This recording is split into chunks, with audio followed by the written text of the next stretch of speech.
AITA for not supporting my husband's kids. My 28F husband, 35 meters, and I have been married for a year. We dated for 2 years prior to that. When we met, I said I didn't want to have kids of my own, but wouldn't mind being in a relationship with someone who has kids.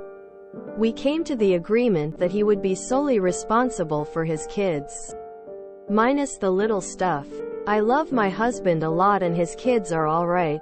The older two are great, but the younger two are a bit much. We have had separate finances our whole relationship, since he has kids and I don't.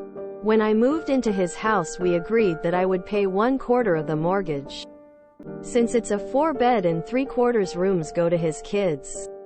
I pay 1/5 of the utilities since there's 5 of us living here. Myself and then him and his 4 kids. I also buy my own groceries separate from them. Since I'm really into fitness and I meal prep once a week, it's just the best way to go about it. This was the agreement we came to 2 years ago and we've stuck to it. Recently I've gotten a new car, and I guess he's realized my finances vary a bit more from his than they used to. I work as a travel nurse, going to wherever pays the most for about 1/3 of the year. I make pretty good money, and I've saved a lot. I make around $130K a year. Meal prepping and responsible spending has helped a lot. I don't buy myself a lot of luxuries other than my new car. My husband works as a mechanic, and he makes a fair amount considering we live in a low-call area. Around $40K a year. Well, he wants me to start setting up college funds for his kids. And he wants to have a joint account and pay our bills based off our income. Essentially, he wants me to pay 2/3 of everything related to the household, and him pay 1/3. I don't think it's fair at all. He decided to have 4 kids, and I decided not to have any because I would rather spend my time and money on myself. He thinks it's not fair that I can buy myself an expensive car while he still drives an older car that needs work. Ultimately, I asked why he agreed to the split we have now if he wasn't okay with it, and he just changes the subject. AITA for not wanting to support his kids? Anyone else read this and think, these poor kids. They've got a mom that doesn't want them, a stepmom who barely tolerates them, and a dad struggling to keep up on a $40,000 salary, which is only $8,000 above poverty level and not a fair amount of money for 5 people regardless of call. Every adult sucks here. Mom for not caring about her kids and wanting them to take out loans to get through college. Dad for feeling he is entitled to college funds from OP's money and marrying a person not jazz about kids. Op for naively thinking that this detached arrangement would work long-term without building resentment from her partner and his children.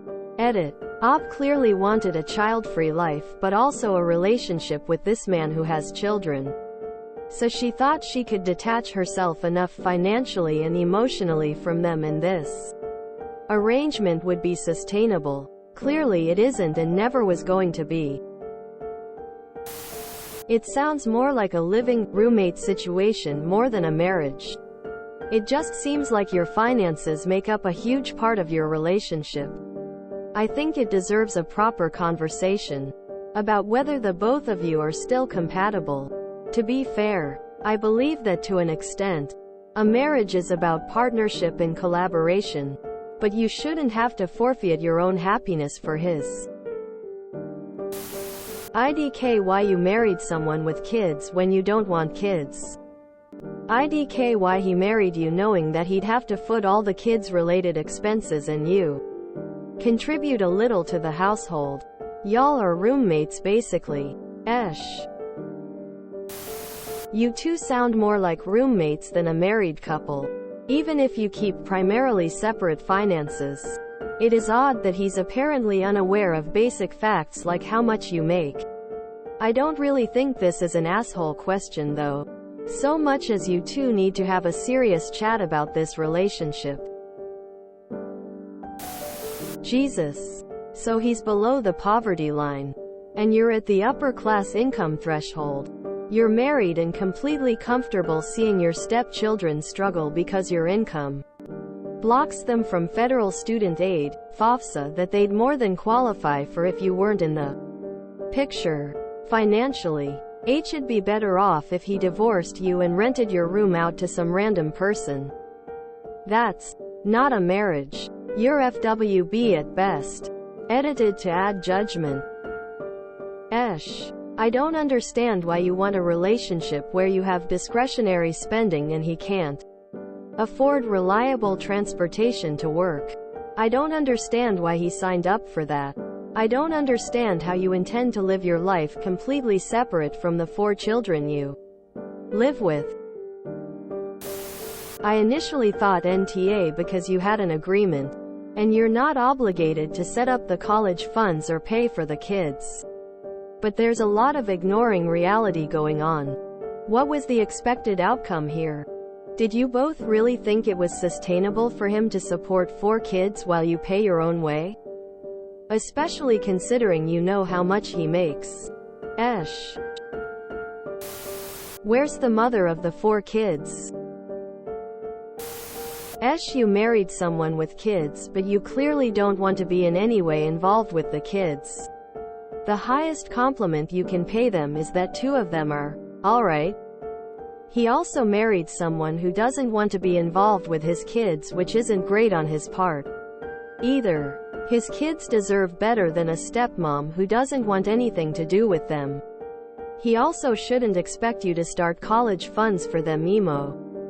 But ultimately your judgment bot response is the most telling thing.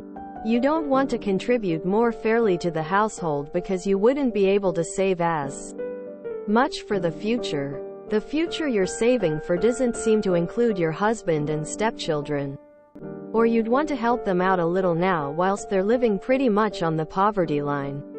And you're buying yourself a fancy car. Marriage is a partnership. Yet you seem to just be treating it as a way to get cheap living costs. The kids don't even live there full time. He has 50-50 custody and you still won't even pay for more than 1/5 of the utilities? You're not even paying fully for your own share of them. YTA. I understand not wanting to contribute to their college funds. But you really need to contribute a lot more to the household bills. You make over 3x what he does. A marriage is supposed to be a partnership. A team. But there doesn't seem to be much contribution from your end. Yay. The split he's offering really isn't fair towards you. I wouldn't agree with that either. Maybe a small increase to 25% must be better. But 2/3 is way too big of a leap. These aren't your monkeys, but you did sign up for the circus. So with that said, a big no on the college funds, but redo the split on the utilities and mortgage. Maybe this will help out your husband a little bit. But you're not under any obligation to opening up a college fund or even a joint account is a bad idea for you all. Info. Is you name on the house deed? Do you own 1/2 or 1/4 or none of the house? How have you been in a relationship for 3 years and he only now realizing your financial situation? Does he receive child support from the mother? Do you have a prenup? Do either of you have wills? If you want to spend your time and money on yourself, why on earth did you even get married?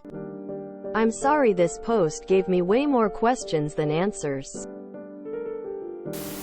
How does a dude making $40,000 a year have a 4-bedroom house with multiple children? You are ultimately incompatible from what you've written. He's asking too much, asking you to contribute to the college funds.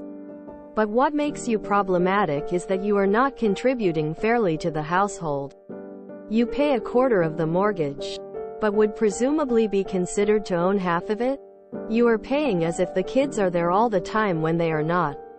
And it just seems petty even keeping your grocery bill separate no matter the meal prep you do. Are you really happy seeing him drive an old car while you drive a new one? Where is your sense of togetherness? There's no sense of you as a unit. We need a new rating TRS. This relationship sucks. As a matter of equity, you should be 50-50 on the mortgage. Though to be frank, it sounds like you'd make better FWB than marriage partners. NTA. That being said, this relationship seemed doomed from the start. Everything screams friends with benefits and not a true partnership. Frankly, the worst thing your husband did is agree to your terms, and now it seems he wants to change the agreement. I don't know. You're definitely NTA. But oof as far as that relationship match goes. As a child-free person myself, it was pretty dumb of you to marry someone with children that you had no intention of helping out with. This will be an issue that will continue until either you step up and help out with the kids or divorce, since y'all don't seem to be compatible with each other regarding the children. NTA for not wanting to help, but YTA for marrying someone with children knowing full well you weren't going to help out at all. NTA. Morality police and pearl clutching reactions disregarded. The simple fact is that you made an agreement. YTA, you shouldn't be expected to contribute to their college funds and your choice to have kids or not. But you did choose to marry a man with 4 children. You don't have to become their mother, but you are a part of their life. What pushed this into YTA for me was splitting the utility bill so you'd only pay a fifth and buying your own groceries. That just seems extra petty. You should not have married someone with children if you clearly want literally nothing to do with them. You really should have just gotten a roommate instead of a husband. Divorce. If you enjoyed this video, please check out our playlists full of similar content. Epic Ericast is like doom scrolling for your ears. Please like, share, and subscribe.